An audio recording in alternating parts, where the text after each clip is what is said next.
Are you looking for some great books to read over the holiday season or over your winter break? Or are you looking for some books to gift to the teacher in your life? Well, today I'm going to give you 9 books that I recommend every teacher read. Welcome to today's video. My name is Lindsay and I run the blog The Well-Rounded Teacher, where I give you tips, tricks, and ideas for living a more balanced lifestyle. If you are new to my channel, please click that subscribe button down below and the bell icon so that you never miss another video from me.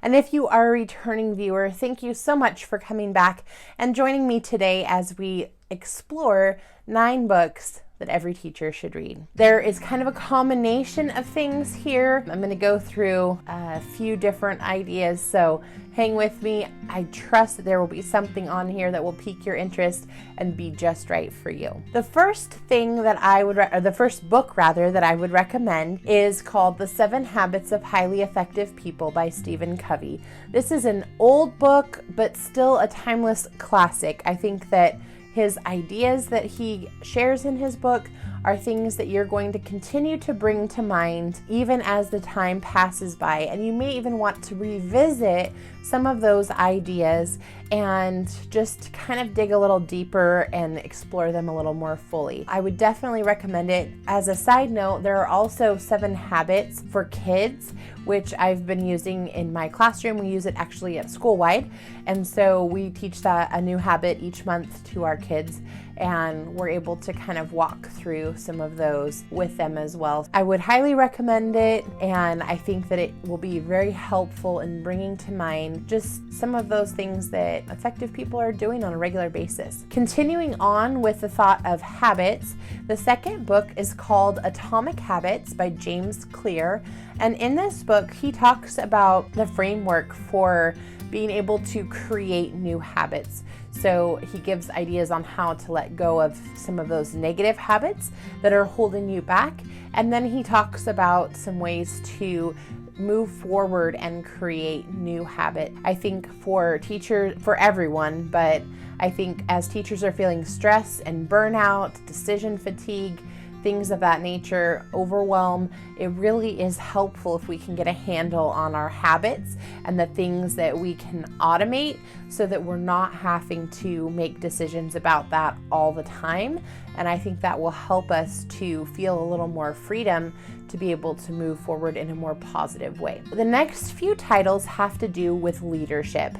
And sometimes when I talk to fellow teachers about the concept of leadership, you kind of get 2 camps. You have the group who's like, yes, I want to be on the leadership team. I want to be moving forward and become a principal. Leadership is my jam. I want to learn more about it. And then you have the other side where people are like, let me just hang out in my classroom. I'm not looking to move up in the world of education. I'm not a leader. I just want to stay over here and do my thing. And I would propose to you that everyone is a leader in some capacity. I don't care if you're a teacher or not a teacher. Everyone is a leader in some capacity. You have an area that you're influencing.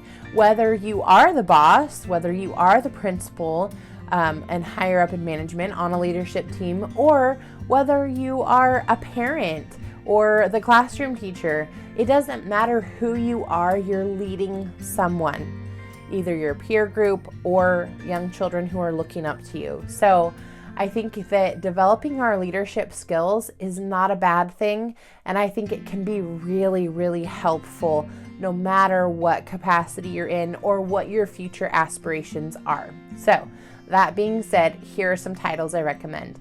Book number 3 is called The Infinite Game by Simon Sinek, and he has written I think it's called The Power of Why. And in his book, The Infinite Game, he's talking about leading in areas where there's not a definite endpoint, where the work is not done. If you had a job maybe in retail as a teenager, you went to work. When you left work, the job was done. We often talk as teachers about how the work never feels like it's done. You can always bring things home to do. You could always work on the weekend. You can always do more. It never feels like it's completely finished. And so he talks about how to develop leadership skills and work in an environment where the work is never done. Great read to try to help you to see how you can develop that in areas where there's not a definite end. Number 4 is called Developing the Leader Within You by John Maxwell. And I think that he really brings to light that idea of being a leader no matter what your position is or no matter where you're at. I think that he really kind of camps on that idea and helps to bring forward some ways that you can develop your leadership skills. And I would highly recommend that book as well. Number 5 is called Dare to Lead by Brene Brown. I know that she's become quite popular lately. She's written a number of books really talking about vulnerability and the importance of vulnerability in leadership and within your family. And if I'm totally honest about this book, I would say it might, you know yourself and you know how you would handle that. For me, I am not the best about sharing emotions or reading about sharing emotions. And so if I had been reading the book on my own, I probably would have quit and not pushed through to really get to the heart of it. So if you know that you're that kind of a person, you might want to read it with someone else. So when I did it, I was doing a book study with a few coworkers, and that was really helpful to kind of get those other perspectives and to encourage me to stick with it even when it was uncomfortable. Just think about yourself and how you might handle that kind of a topic and decide if it's something that you think you could dive into on your own, or if you think you would benefit more from maybe reading it with another person,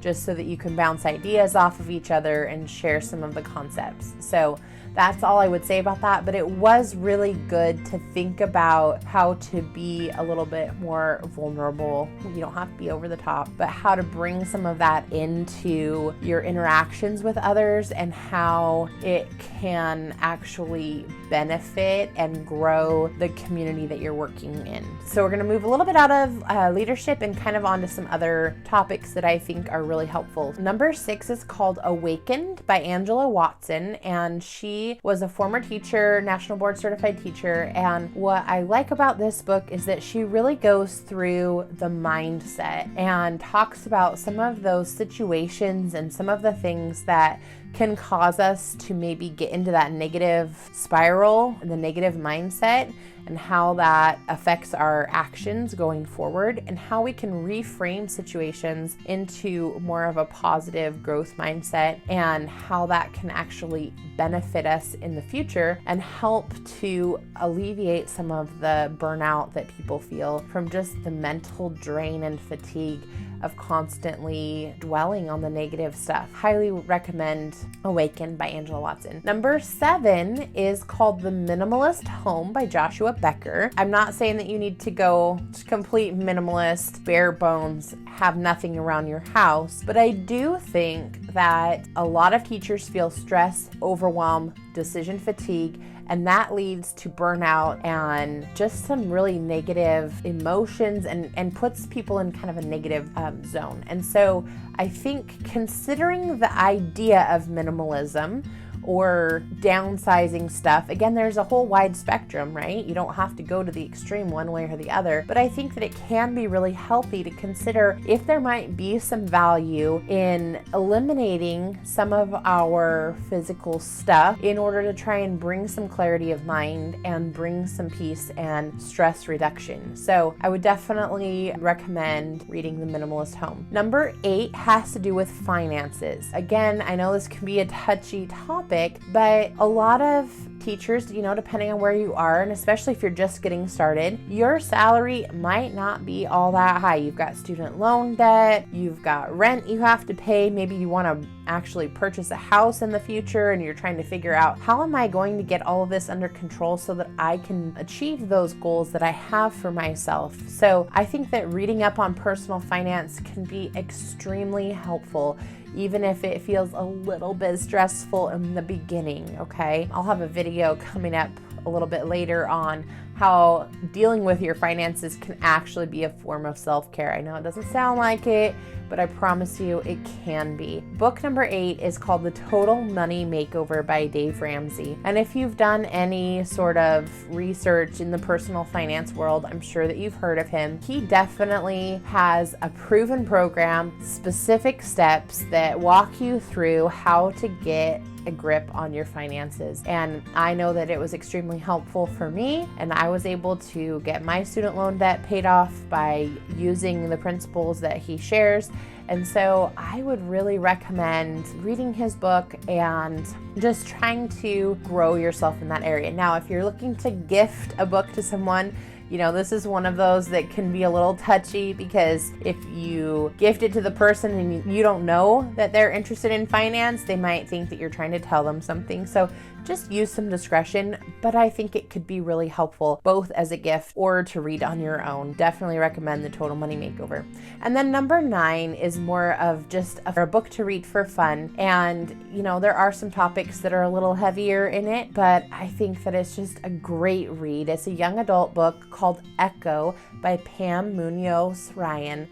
And this book just was phenomenal. I really, really enjoyed it. I would recommend getting the audio version if you can, just because all of the added elements in the audio version really brought the book to life. But, you know, if you don't have the audio version, reading the book itself is fine too in paperback. But just a great read if you want something a little more, I don't want to say lighthearted, but more of a fun read where you're not having to think so deeply about things. I would definitely recommend that one as well. All right. Well, thank you so much for joining me on today's video, and let's keep the conversation going. Let me know down in the comments below, what is a book that you would recommend that teachers read? And if you are a teacher, what is something that you would love someone to gift you if they were purchasing a book for you? So let us know in the comments down below. And then again, if you got value out of today's video, please click like and make sure to subscribe so that you never miss another one of my videos. And I will see you in the next one. Bye, guys.